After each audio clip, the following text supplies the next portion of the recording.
So those who don't know, obviously, I was a last-minute addition to this. I've been in the roofing game, like Todd said, a long time. There's not a lot of guys that have, well, Tony, been here for a minute, too, over 10, 15 years in the game. I know we got a lot of roofers. What other industries we got in here? HVAC, right? I think we said some landscapers. What else? Throw them out there. Real estate? Okay, well, cool. Hey, I'm refinancing a $4 million property at 12 o'clock, so we got to get this shit done quick, so I feel you, brother. So I can go a couple different ways with this, because we didn't have a ton of planning to what you wanted from me. So I could talk about sales, door-to-door sales, pitches, objections, that kind of stuff. But we got a lot of young guys in here. And so my only ask was, like, read the room and tell them some cool shit. So I could go, like I said, I could go normal sales, boring conference, write some shit down. I think a lot of guys are just staring off into space. Or we can go into some real deep personal shit. Which way you guys want to go? Okay, all right. We got plenty of other business people up here. So on top of being in the roofing game now for 16 years, I have also been married to one woman for 16 years. She is my third wife, and I am 39 years old. So if you can do the math backwards, 16 years from 39 means we've been married quite a long time. And that means I'm really fucking good at divorces, okay? Because the first two were like bang, bang, back to back, baby. All right, no annulments. Those that have friends, you got a baby, you make a baby. Not always have to put a ring on it just because there's a baby. And so that would be wife number 2. I made the baby. My friend, my best friend in my entire life, who, all right, look around the room. The type of people that you're sitting next to will affect the next 3 years of your life. Nothing truer is to be said. Last time, if you guys heard me talk at Blue Collar Ballers down in Dallas, whenever that was, last month, I bang moldy fruit fucking hard. Who's ever gotten a strawberry, an orange, an apple? Apples don't really mold, but fuck, you know what I mean, right? When they're real close to something else, the negative side for the guy sitting next to you will grab your ass and prevent you from getting to the next thing that you're trying to do in life. As is the same for the opposite. Now, I will tell you, negativity is 10 times more potent than positivity. If you got a piece of paper, write that shit the fuck down right now. I should say, everybody bow your heads. Dear Jesus, negativity is 10 times more potent than positivity. And that means if you have a good dude sitting next to you and you follow their lead, I guarantee you, you're only going to follow 20% of their lead. Why? Positive, good shit, looking like this, looking like that. It's fucking hard. And most people aren't willing to do all of the work it takes to do what's hard. It's easy to do 20%. And 20% following somebody that's doing 100% is still a lot of shit. Good shit, great shit. On the other side, that negativity side, the bad side of stuff, the moldy fruit side of stuff, the reason it's so much more potent is because you know what's bad for you? All the fun shit. All the shit you're not supposed to do that is enjoyable. Guys, if you're doing shit on this planet the right way, if you're raw dog in life, as I say, it ain't fun, man. I mean, it's fun. Look, we get to do a whole lot of shit that most people don't ever think in their life is even fucking possible. But when you look backwards to like, hey man, I want a double cheeseburger and a donut, that's way more fucking fun than a bowl of broccoli and fucking rice. Right? And it's the activities that you take home with you that matter. When I go home, I don't eat. You guys ever get a good workout in the morning? Right? We kill the gym, those that work out. What happens at lunchtime? There's 2 decisions you can make. because you had a great workout in the morning, you can choose to eat rice, beans, meat, salt, right? A good, healthy, hearty lunch, because the discipline from the gym compounds with the discipline of the lunch. Or, this is where I struggle because I am addicted to sugar like nobody else. Dude, lunchtime comes around, I'm like, fuck, man, I got an extra 1,000 calories this morning. I whooped that gym's ass. And so I eat like shit sometimes at lunch because one side or the other. But the reality is that your habit from the morning gym that you did so well, having the ability to take that discipline and that habit home with you to work, to the truck, and have those hard-boiled eggs, that steamed broccoli, and that chicken breast will make or break the difference in your immediate trajectory.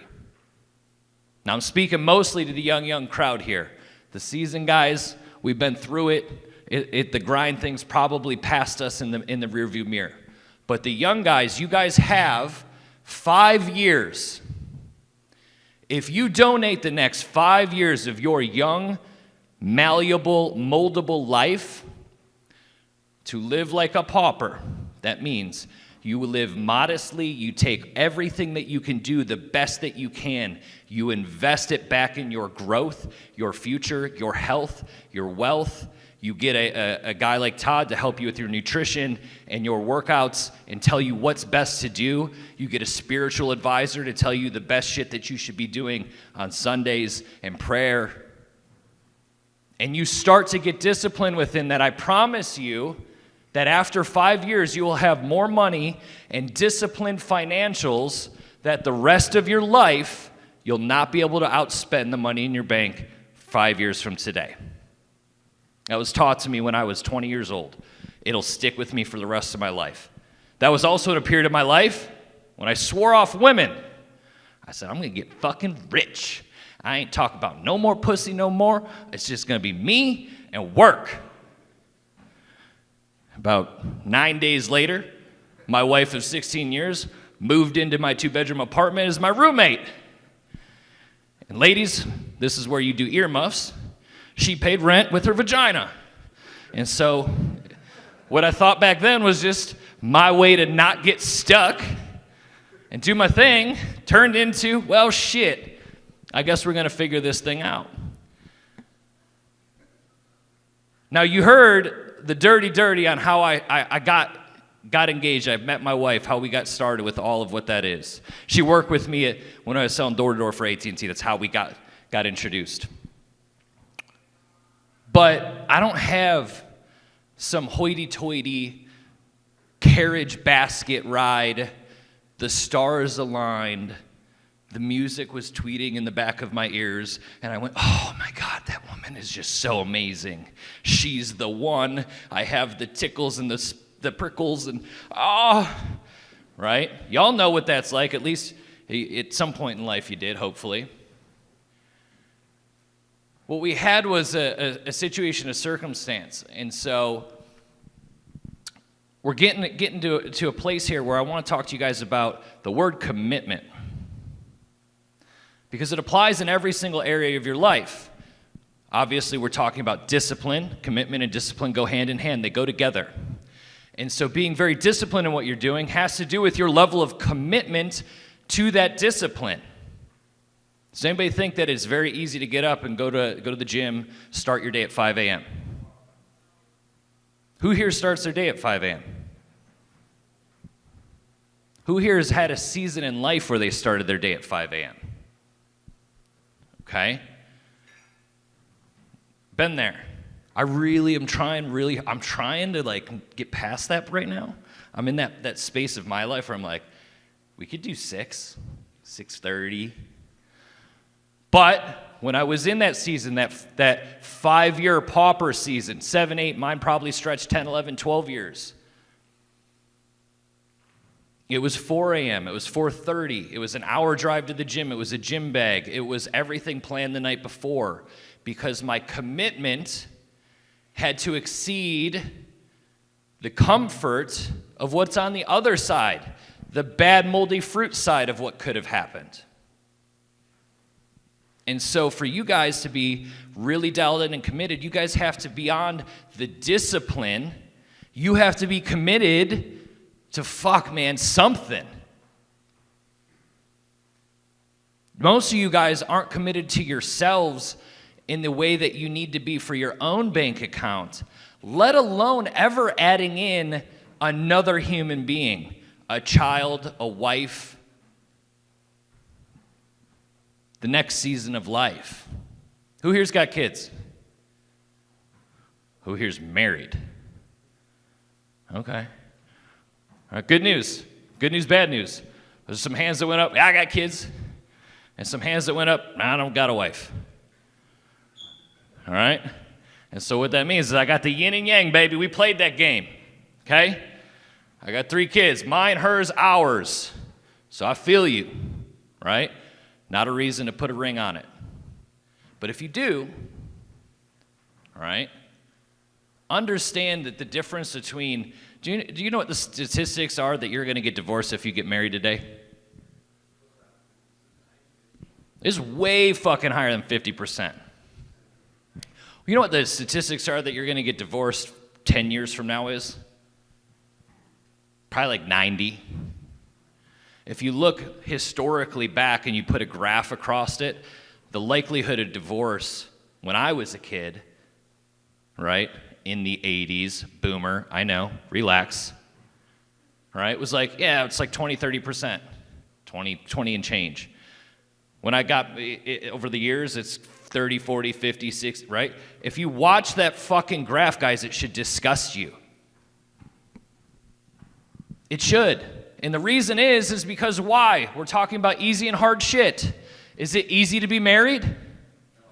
No, fuck no. Is it easy to go to war with the team that you work with? Is it easy to win college football championships, Freddie? Right? Nothing in life is fucking easy, guys. But you know what's easy? Getting in an argument with a girl you liked last week and getting on your cell phone and finding somebody that will immediately, in this moment, replace her. And until we, as men,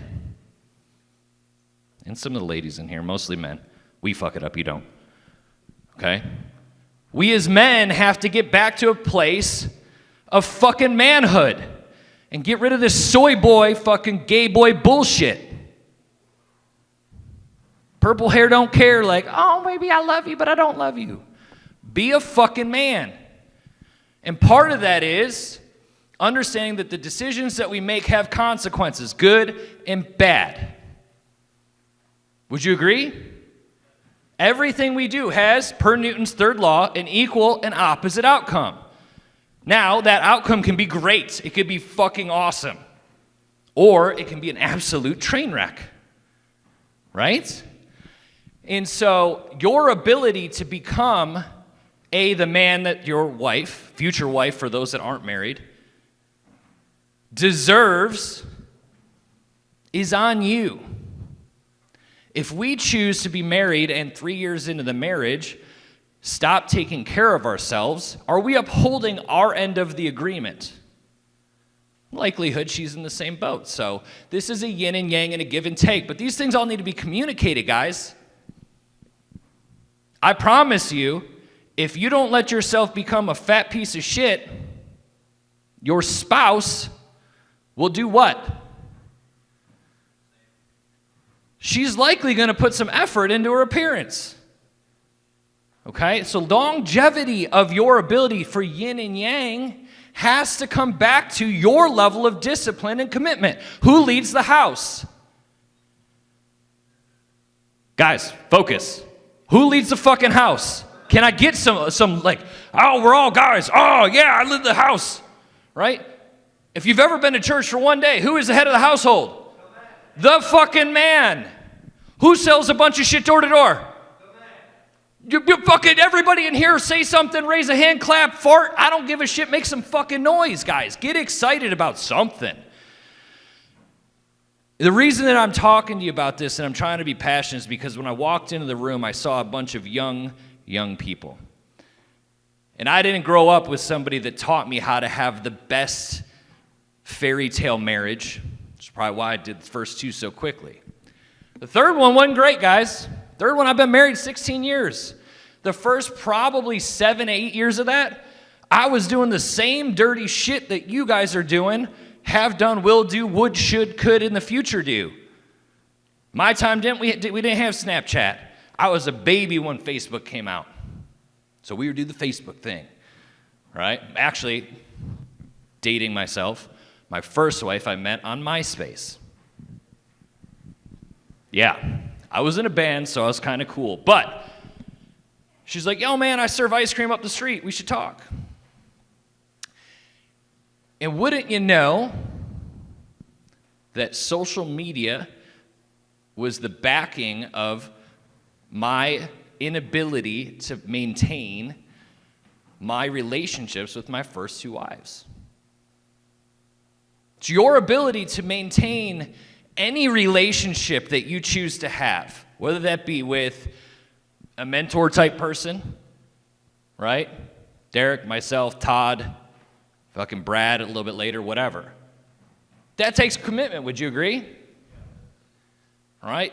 There's a yin and yang. The relationship requires that if I'm going to give you something, at some point you're going to have to do what? Give it back. Right now, my request is I'm going to give you my energy, and all I'm asking back from you guys is what?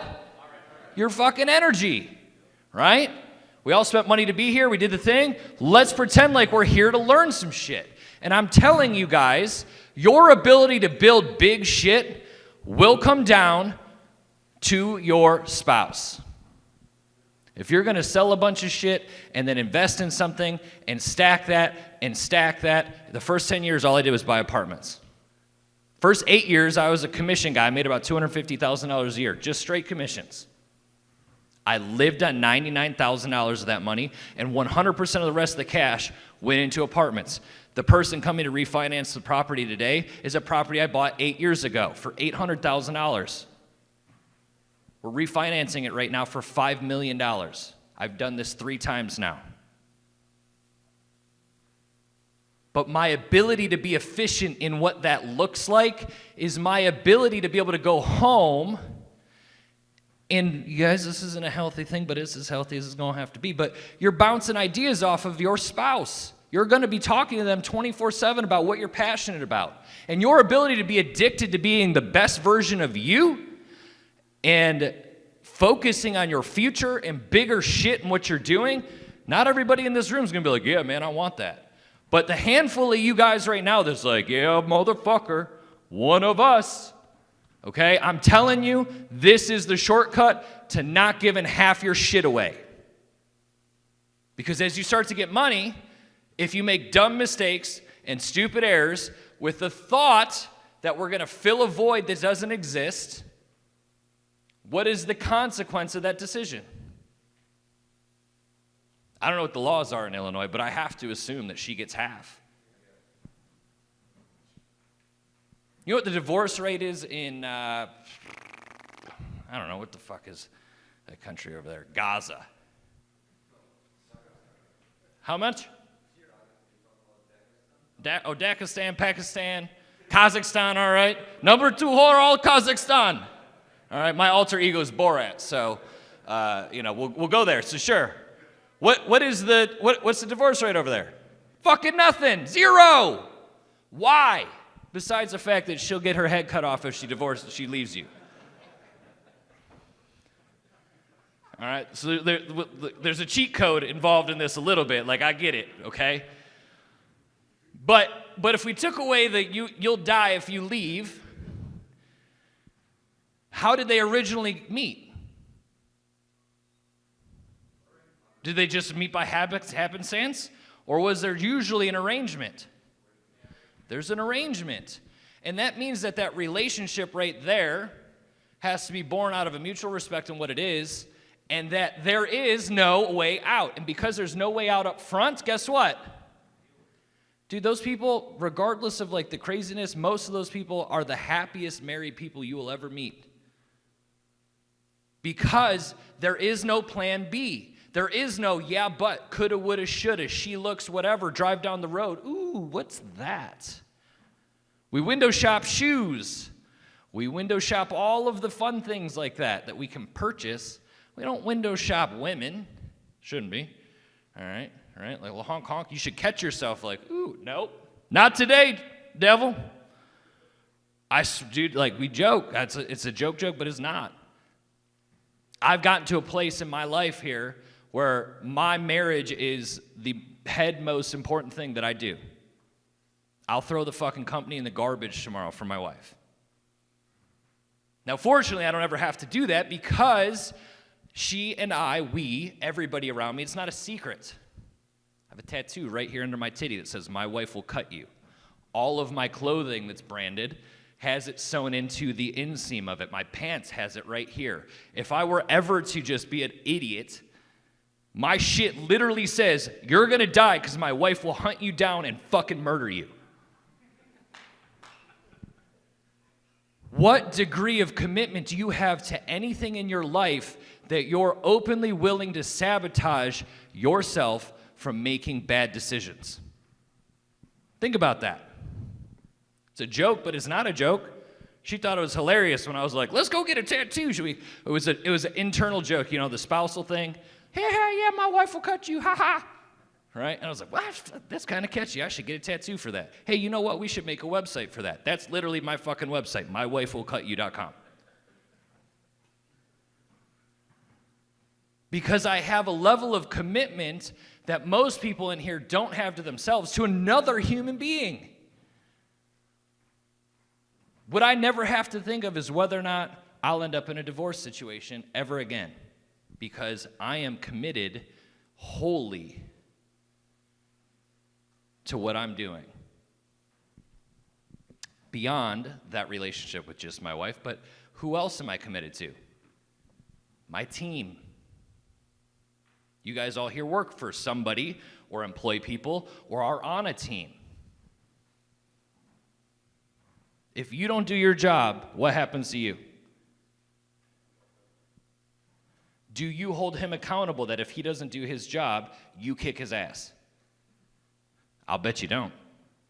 You say that, you're like, yeah, fuck yeah, I got the spotlight. But the reality is, do we have a standard, man to man, shoulder to shoulder, that if somebody else on the team is fucking up, are we going to handle it internally as a squad, or are we going to wait for Derek to pull somebody aside and have a meeting?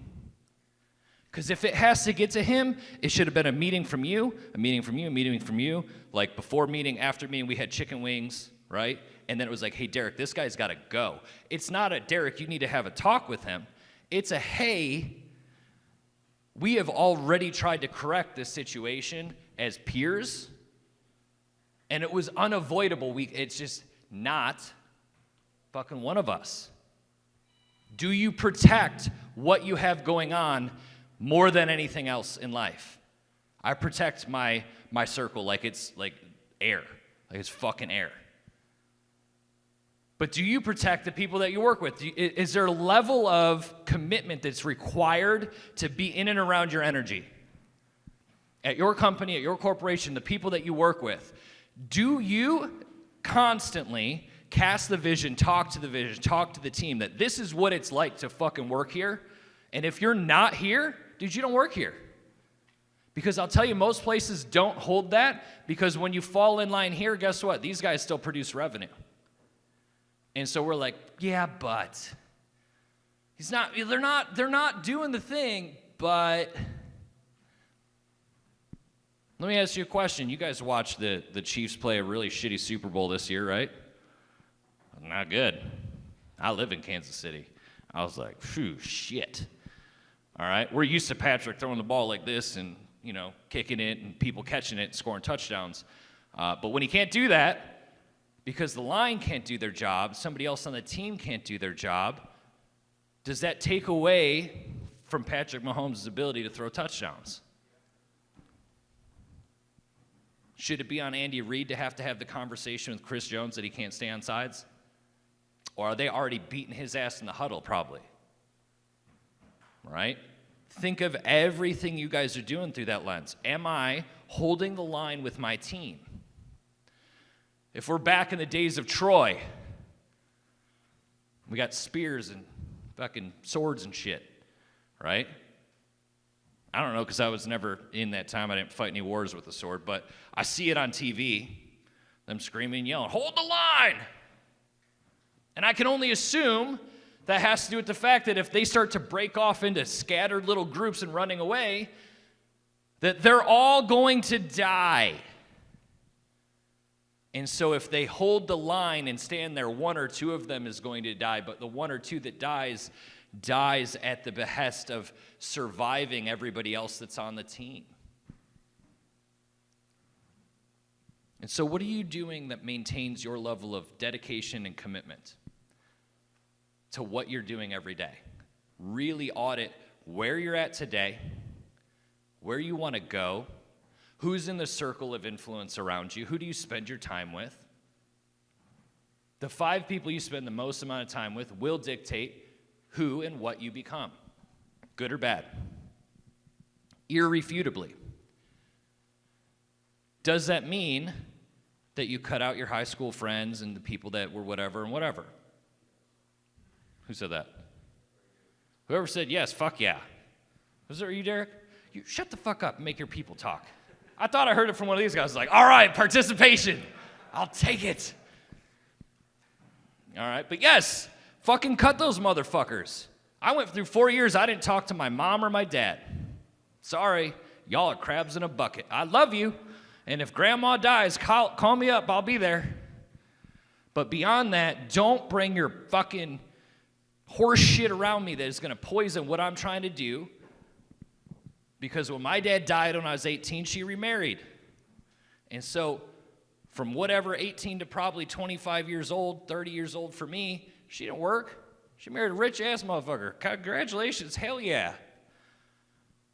But whatever else was going on there doesn't serve where I was at, because I didn't get a trust fund out of that. I didn't marry him. It was no like, hey, here's an allowance. Maybe things would have been different. But what I was trying to do, they couldn't understand. And where I'm going and what I'm doing, the time that I'm doing shit, I continued to get, hey, man, you don't need to do that. You could, hey, man, relax. It's the weekend. It's whatever. That shit will kill you.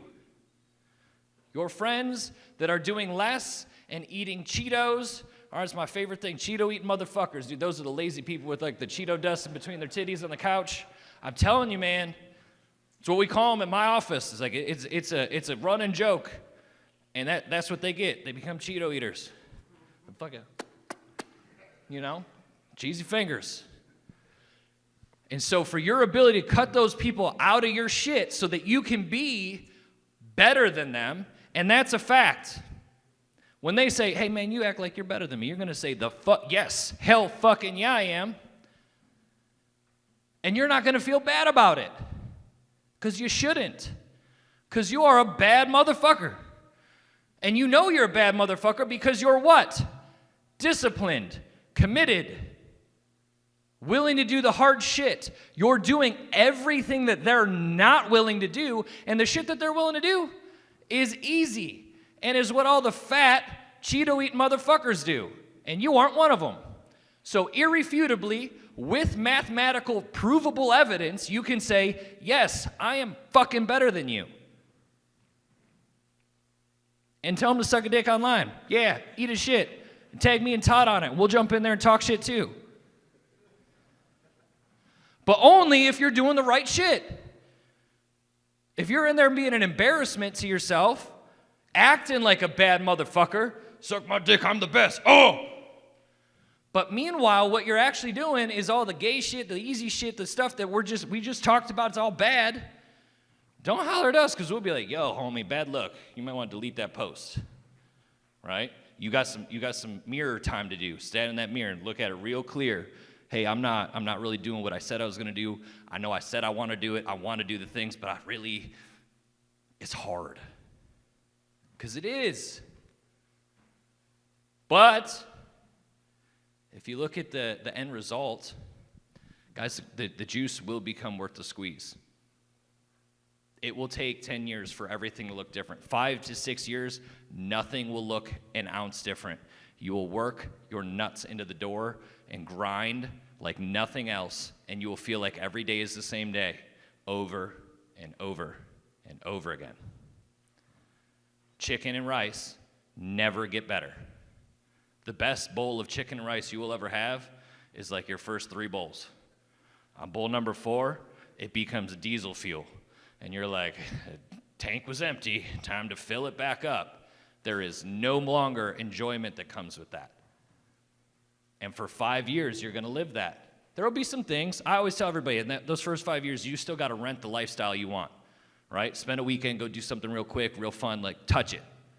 But it's a day, okay? It's a day to touch it and back to work. The next weekend, it's a day to touch it, back to work.